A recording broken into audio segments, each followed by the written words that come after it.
오늘은 누가복음 4장 16절부터 21절까지의 말씀을 함께 나누어 보겠습니다. 누가복음 4장 16절부터 21절까지의 말씀을 제가 봉독해 드리겠습니다. 예수께서 성령의 능력으로 갈릴리에 돌아가시니 그 소문이 사방에 퍼졌고 친히 그 여러 회당에서 가르치심에 무사람에게 칭송을 받으시더라. 예수께서 그 자라나신 곳 나사렛에 이르사 안식일에 늘 하시던 대로 회당에 들어가사 성경을 읽으려고 서심해 선지자 이사야의 글을 들이거늘 책을 펴서 이렇게 기록된 데를 찾으시니 곧 주의 성령이 내게 임하셨으니 이는 가난한 자에게 복음을 전하게 하시려고 내게 기름을 부으시고 나를 보내사 포로된 자에게 자유를 눈먼 자에게 다시 보게 함을 전파하며 눌린 자를 자유롭게 하고 주의 은혜의 해를 전파하게 하려 하심이라 하였더라. 책을 덮어 그 맡은 자에게 주시고 앉으시니 회당에 있는 자들이 다 주목하여 보더라. 이에 예수께서 그들에게 말씀하시되 이 글이 오늘 너희 귀에 응하였느니라 하시니 아멘. 그리스도께서 40일 동안 금식하시고 광야에서 마귀에게 시험을 받으신 후 세례 요한은 분봉왕 헤롯에 의해 옥에 갇힘을 당하였습니다. 헤롯이 동생의 아내인 헤로디아를 아내로 취하는 반인륜적인 죄를 저지른 것에 대해 세례 요한이 공개적으로 책망했기 때문이었습니다. 이 소식을 들으신 그리스도께서는 갈릴리로 가셨습니다. 누가는 이때 예수께서 갈릴리로 가신 일에 대해 성령의 능력으로 가신 것이라고 전하고 있습니다. 그리스도께서는 세례를 받으실 때에도 성령이 그 위에 임했으며 광야에서 금식하며 마귀에게 시험을 받으실 때에도 성령에 이끌리셨는데 갈릴리에 가실 때에도 그러하셨습니다. 우리는 이러한 기록들을 통해 그리스도께서는 그의 마음과 생각을 이 땅에 속한 것에 쏟지 않으시고 언제나 하늘에 속한 것에 집중하고 계셨다는 것을 알게 됩니다. 그리고 우리가 살아야 할 삶이 어떤 삶인지를 깨닫기도 됩니다. 그것은 바로 성령의 인도와 지도에 따라 우리 역시 늘 하늘의 것, 곧 하나님의 뜻에 집중하는 삶을 살아야 한다는 것입니다. 이 세상의 정욕에 이끌리는 사람이 아니라 성령의 지배 아래 사는 삶이어야 한다는 것이죠. 바울 사도는 디도서 3장 6절과 7절에서 우리 구주 예수 그리스도로 말미암아 우리에게 그 성령을 풍성히 부어주사 우리로 그의 은혜를 힘입어 의롭다 하심을 얻어 영생의 소망을 따라 상속자가 되게 하려 하심이라고 전하고 있고 에베소서 4장에서는 너희는 유혹의 욕심을 따라 썩어져가는 구습을 따르는 옛 사람을 벗어버리고 오직 너희의 심령이 새롭게 되어 하나님의 성령을 근심하게 하지 말라. 그 안에서 너희가 구원의 날까지 인치심을 받았느니라고 가르치고 있습니다. 이처럼 그리스도를 믿고 구원을 얻은 자들은 세상의 것에 쏟았던 마음을 성령의 지도 아래 썩지 않고 쇠하지 않는 영원한 하늘의 것에 두는 삶을 살아야 합니다. 그럴 때에 우리가 불신자들과 다른 삶을 사는 자들로 하늘에 속한 자들로 세상에 드러나게 될 것입니다. 이처럼 성령의 인도를 따라 갈릴리에 가신 그리스도께서는 사람들에게 금세 알려지기 시작했는데 그 이유는 그분의 가르치심 때문이었습니다. 누가는 이 일에 대해 늘 하시던 대로 회당에 들어가셨다고 전하고 있습니다.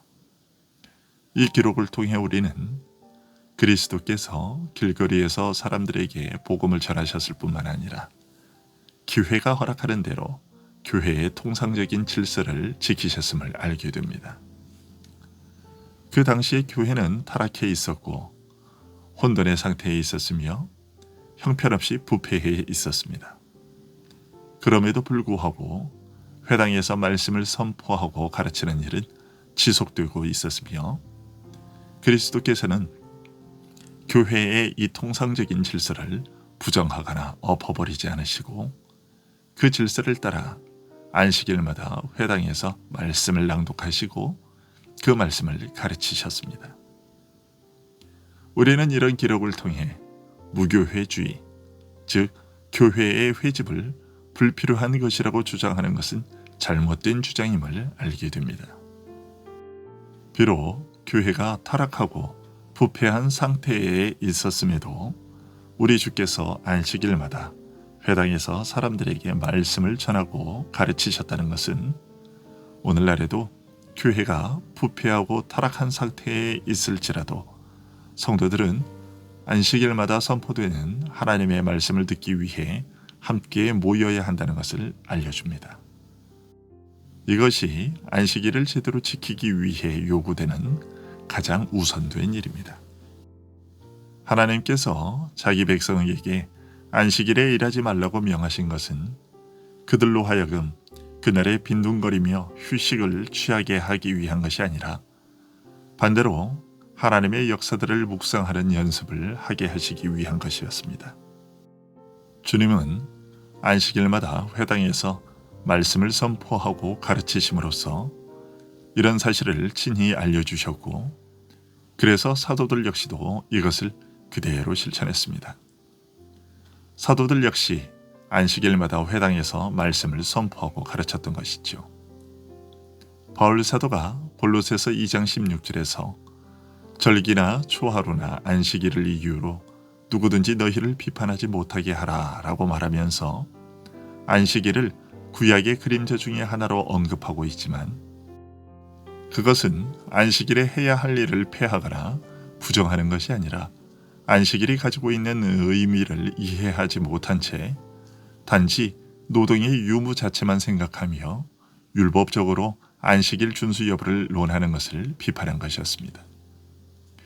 만일 안식일에 모이는 것과 그날에 행해졌던 말씀을 낭독하고 낭독한 말씀을 설명하고 가르치는 일 자체가 잘못되고 폐지해야 할 일이었다면 주님께서도 사도들도 안식일에 회당에서 말씀을 낭독하고 가르치는 일을 하지 않았을 겁니다. 하지만 주님께서는 그의 사역 기간 내내 이 일을 멈추지 않으셨고 사도들 역시 이 일을 멈추거나 금하지 않았습니다. 오히려 그들은 안식일마다 회당을 찾아가 말씀을 전했습니다. 따라서 이 일은 주님이 오시는 날까지 계속되어야 하는 일인 것입니다. 안식일에는 사람들이 모여서 말씀을 듣고 공적인 기도를 드리며 그 밖에 다른 경건의 훈련들을 하여야 하는 것이죠. 유대인의 안식일이 기독교의 주일로 계승된 것은 바로 그런 목적을 위한 것이었습니다. 다음으로 주님께서 성경을 읽으려고 서심해라는 기록을 통해서 우리는 하나님의 말씀에 얼마만한 경외를 가지고 있어야 하는지에 대해 알게 됩니다. 성경을 일어서서 낭독한 것은 그 말소리를 더 잘 들리게 하기 위한 목적도 있지만 하나님의 말씀에 대한 경외심을 표현하기 위한 것이기도 했습니다. 성경을 해설하는 자들은 성경의 위엄을 생각하여 그들이 성경을 겸손하고 경외하는 마음으로 대하고 있다는 것을 겉으로도 드러내었던 것입니다. 그리스도께서 하나님의 아들이시면서도 아버지 하나님의 말씀을 낭독하실 때 일어서서 읽으셨다면 그의 피조물이며 그의 백성인 우리들은 하물며 얼마나 더 큰 경외감으로 하나님의 말씀을 드려야 하는지 생각해 보게 됩니다. 주님께서는 이처럼 안식일마다 회당에서 말씀을 낭독하고 가르치시는 일을 하셨는데 그 중에서도 성령께서는 누가에게 이사야 선지자가 전한 말씀을 읽으셨던 일을 기록하게 하셨습니다. 그것은 주님께서 이사야의 많은 말씀 가운데서도 어떤 특별한 의도를 가지고 오늘 본문의 말씀을 골라 읽으신 것과 동일한 목적으로 인한 것입니다. 주님께서 읽으신 이사야의 말씀은 바벨론 포로기 이후에도 여전히 하나님의 은혜를 전하는 증인들이 나와서 백성들을 멸망과 사망의 어둠으로부터 이끌어내어 모아 무수한 재난들에 의해 억눌려왔던 교회가 그 증인들의 능력에 의해 회복되게 할 것이라는 내용이었습니다. 주님은 이사야 선지자가 예언한 그 말씀 속에 나는 이사야 선지자가 아닌 지금 말씀을 선포하고 계신 그리스도 자신을 가리키는 것임을 사람들에게 알리시기 위해 이사야 선지자의 많은 글들 중에서도 오늘 본문의 말씀을 선택하여 읽으신 것이었습니다. 이사야의 그 예언대로 그리고 주님이 선포하신 그대로 오직 그리스도만이 우리를 하나님과 화해시키기 위한 증인이자 대사가 되셨습니다. 이런 이유로 바울 사도는 복음의 모든 사역자들에게 해당되는 것을 오직 그리스도께 적용하여 그가 오셔서 먼 데 있는 너희에게 평안을 전하시고 가까운 데 있는 자들에게 평안을 전하셨다고 에베소서 2장 17절에서 말했습니다. 그리고 주께서 선포하신 그 말씀대로 오직 그리스도만이 그 말씀에 약속되어 있는 모든 은택들을 행하시고 수여하십니다. 그런데 주님의 그 사역은 주의 성령이 임하심으로 말미암아 이루어지는 일이라고 예언되었고 그 말씀 그대로 그리스도께서는 성령의 능력으로 말미암아 그 일들을 행하셨습니다. 이런 사실은 그리스도의 사역자들은 인간적인 권위에 의거해서 일을 하거나 개인적인 역량으로 주님의 일을 행하는 것이 아니라 그리스도의 교회의 구원을 회복하기 위해 하나님에 의하여 보내심을 받았다는 것을 우리에게 알게 해줍니다. 그리스도께서는 사람들의 제안이나 조언을 따라 행하지 않으셨고 모든 것을 하나님의 성령의 인도하심을 따라 행하셨습니다. 이것을 분명하게 기록하게 하신 것은 경건한 자들의 믿음이 하나님의 권위와 능력에 그 토대를 두도록 하기 위한 것입니다. 그 중에서도 특별히 말씀을 전하는 사역자들에게 그 사실을 분명히 인지시키기 위함입니다. 18절은 하나님께서 그리스도께 성령의 은사를 부어주신 이유를 가난한 자들에게 복음을 전하게 하시기 위해서였다고 말하고 있습니다. 이것으로부터 우리는 하나님의 보내심을 받아서 복음을 전하는 자들은 그 중요한 직무를 수행하는 데에 꼭 필요한 은사들을 먼저 받는다는 사실을 알게 되는데요. 오늘 본문에서 드러나듯이 그 은사는 바로 주께서 그의 종들에게 성령을 부어주시는 것입니다. 그리하여 바울 사도가 말한 대로 참되고 유효한 복음 전달은 언제나 설득력 있는 지혜의 말로 되는 것이 아니라 오직 성령에 의한 하늘의 능력으로만 되게 하십니다.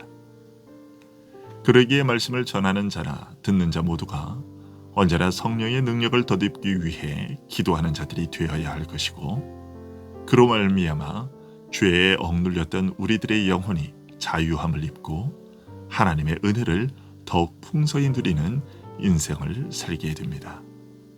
우리 모두가 이와 같은 삶을 살게 되기를 간절히 소원합니다. 기도하겠습니다.